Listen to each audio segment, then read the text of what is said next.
January 7, 2025, Wednesday pa karera ng MMTCI, Metro Manila Turf Club Inc. Sa Malvar, Tanawan City, Batangas, at nagbabalik pong muli, ang Pinoy Karera Sports at iba pa, karera gabay, giya, tips at analysis, at ang post time, sa race number 1, ay sa ganap na alas 5:00 ng hapon, kaya simulan na po natin.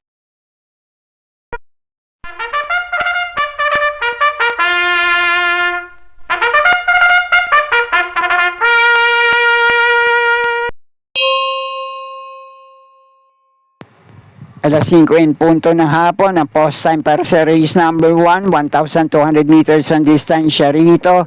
Panimula na winner take all races 1 to 7. Isang 3-year-old na above maiden race, placers, may 8 numero, 8 rin ang mga kalahok sa race na to.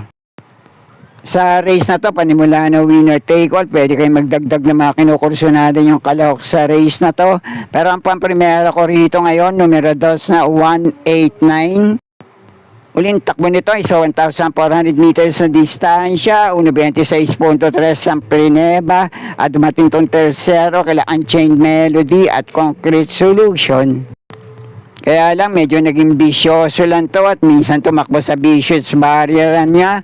Wag lang siguro magkakaproblema sa laban, pwede na makaraos ang panalo sa race na to.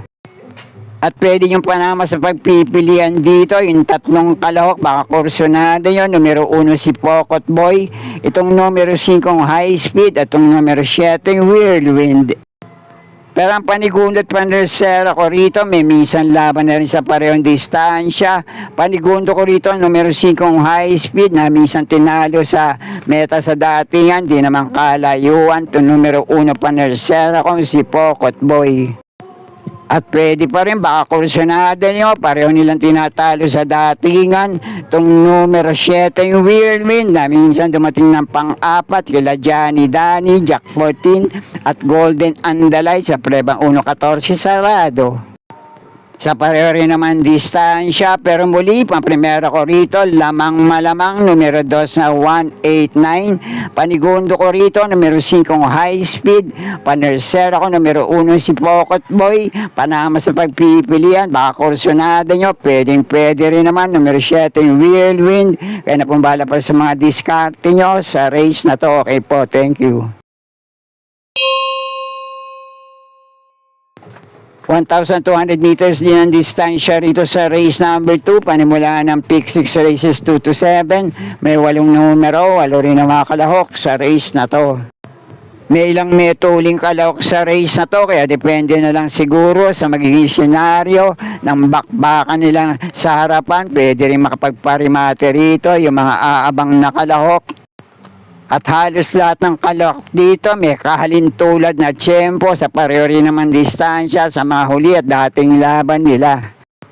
At itong numero 7 Saving Sunset, depende na nga lang sa kondisyon, hindi pa rin nagpapakitang gila sa mga huling takbo nito sa parehong distansya. Pero ang pamprimera ko rito ngayon, numero 1 Crown Prince. Mainam naman yung huling itinakbo nito. Sana lang nasa maganda pa rin kondisyon, muling mailalaban dito. At wag lang din sana matatabunan sa labasan dahil may mga katabi itong matutulin na pwedeng umayre sa balya. At panigundo ko naman dito sa metuling kalahok sa race na to, wag lang malulucha, muling makakabandera, pwede rin makapanilat sa grupo na to. Numero 5 Figure It Out.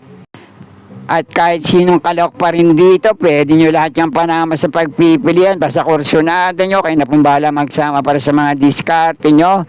Muli, pang-primera ko rito, numero 1 Crown Prince. Panigundo ko naman dito, numero 5 Figure It Out. Kayo na pumbala para sa mga diskarte nyo sa race na to. Okay po, thank you. At dito naman sa race number 3, ang panimula ng pick 5 races 3 to 7, 1,200 meters ang distansya rito. May 6 na numero, 6 din ang mga kalahok dito. Isang magandang laban to para sa isang mataas na grupo na magtutunggali para sa 1,200 meters na distansya ngayon. Pero ang pamprimera ko rito, mainam yung huling ipinanalo nito sa 1,400 meters na distansya. Pwede rin makaulit ngayon, numero 1 Mutya ng Pasay. Panigundo ko naman dito, malaki din ang chance ang makapanilat ngayon. Numero 2 na Iron Edge. Mainam ang itinakbo nito sa 1,200 meters na distansya sa Philippine Jockey Club. 1.2 ang Preneba. At tinalo nito sa datingan sila Kings Cup at Jack 14. At may 1.12.2 itong naitalang tiyempo. Dito rin naman sa Metro Turf. Numisan itong nasigundo kay Dinky Doodle. Pero ang rumenda rito sa laban niya na yun ay si Jackie J. Biguera. At ibinalik ngayon na renda kay Jackie O.P. Cortez. At baka kursunado nyo, pwede yung panama sa pagpipilian dito. Numero 4 Warchip at itong numero 5 due date. Pero ang panersera ko rito, medyo dehado. Numero 4 Warchip na may minsan takbo doon sa parehong distansya. JC De La Cruz ang remenda rito. 1.11.6 ang Preneba. At minsan itong nasigundo kay Shiver ni Pink. Kaya muli, pang-primera ko rito, numero 1 Mutya ng Pasay, panigundo ko naman itong numero 2 na Iron H, panersera panilat ko rito, numero 4 Warchip. At baka naman pinukursunado nyo itong numero 5 due date, kaya na pong bahala magsama para sa mga diskarte nyo. Okay po, thank you. At nasa race number 4 na tayo. Panimula naman ang pick 4 races 4 to 7. 1,200 meters din ang distansya rito. May 8 numero, 8 rin ang mga kalahok sa race na to. May ilang metulin din kalahok sa race na to. Pwede rin naman makapagparimate yung mga aabang na kalahok sa grupo na to. Kaya kung kursunado nyo, kayo na pong bahala din magsama para sa mga diskarte nyo. Pero ang pamprimera ko rito ngayon, itong metulin, nasa Balya, JB Hernandez pang rerenda. Sana lang makalagwa sa harapan, numero 1 Doña Teresita. Panigundo ko rito, metulin, pero mas maganda itinatakbo nito kapag nag-aabang sa likuran, numero 7 Arcturus. At ang panersero ko naman dito, isa sa metuling kalok sa race na to, huwag lang makipaglutyan, pwede rin makapanilat ngayon, numero 6 na Axis Deviation. Kaya muli, pamprimera ko rito, numero 1 Doña Teresita, panigundo ko itong numero 7 Arcturus, at panersera ko, numero 6 na Axis Deviation. Kaya na pong bahala, kung may iba pa rin naman kayong kinukursunadang kalok dito sa race number 4. Okay po, thank you. At nasa race number 5 na tayo, 1,200 meters din na distansya rito. May 8 numero, 8 rin na mga kalahok dito. Isang magandang laban din to para sa ganitong klaseng grupo. Palagay ko, diskartihan na lang dito sa mga rerendang inete para sa mga kalahok sa race na to. Kaya kung kursunada nyo, yamado man o dihado sa race na to, pwede rin naman. Kaya na pong bahala magsama para sa mga diskarte nyo ngayon. Pamprimera ko rito, numero 5 Sapin. Panigundo ko naman dito, numero 3 na Imperial Queen. At panersera ko, medyo dihado, numero 8 Blown Away. At tulad ng sinabi ko, pwede rin naman, basta kursunada nyo, kahit ibang kalok sa race na to, kayo na pong bahala magsama para sa mga diskarte nyo. Okay po, thank you. At narito na tayo sa penultimate race, race number 6, 1,200 meters din ang distansya rito na may 8 numero, 8 rin ang mga kalahok dito. Isang magandang laban din to para sa lahat ng kalahok sa race na to. May nagbabalik takbo, depende na lang sa kondisyon. Numero 6 na Skylover. At halos lahat ng kalahok dito nakapagtala na magmula 1.14 hanggang 1.15 sa pareho naman distansya sa mga dating laban nila.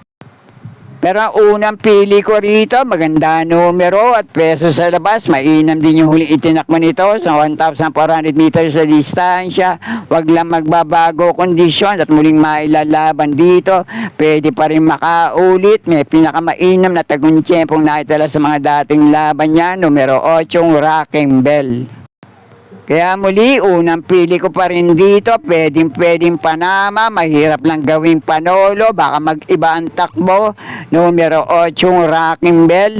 At dun sa ibang kalahok dito, Dejado Manol Yamado, pwede rin naman, basta kursunada nyo. Sama nyo din para sa mga diskarte nyo. Okay po, thank you. At narito na tayo sa huling karera para sa araw ng Miyerkules. Race number 7, last race paratingan, 1,200 meters din ang distansya rito. May 8 numero, 8 rin na mga kalahok sa race na to. Ang pamprimera ko na rin dito, J.A. Gusin ang rerenda, isang magandang diskarte lang at muling mailaban dito, pwede rin makaraos ngayon. Numero 2 na Beyond Compare. Panigundok naman dito, itong nagbabalik takbo, depende na lang sa kondisyon ngayon. JT Pabilik ang rerenda, numero 6 na Sartorial Elegance. At dahil paratingan sa race na to, pwede nyo Panama sa pagpipilian, yung mga matutuling kalahok sa race na to, pare-pareho may tulin, mauna manalo, diskartehan na lang sa unahan. Numero 3 na Great Britain, numero 4 Windstorm, numero 7 Boss Uno, at itong medyo dehado, numero 8 Maestar. Pero ang panerserang pili ko rito, numero 7 Boss Uno. Kaya muli, maprimera ko rito, numero 2 na Beyond Compare. Panigundo ko naman itong numero 6 na Sartorial Elegance. At panersera ko, numero 7 Boss Uno. Kaya na pong bahala, kung may iba pa rin naman kayong kinukusunadang kalok dito sa last race paratingan. At sana'y muling matapat sa tama yung mga pili at kursunada para sa araw ng Miyerkules. Good luck po sa inyo lahat. Happy racing at maraming salamat po. Subscribe, like and share, Pinoy Carrera Sports at iba pa. And please click or tap the notifications bell icon for new video updates on this channel. Thank you.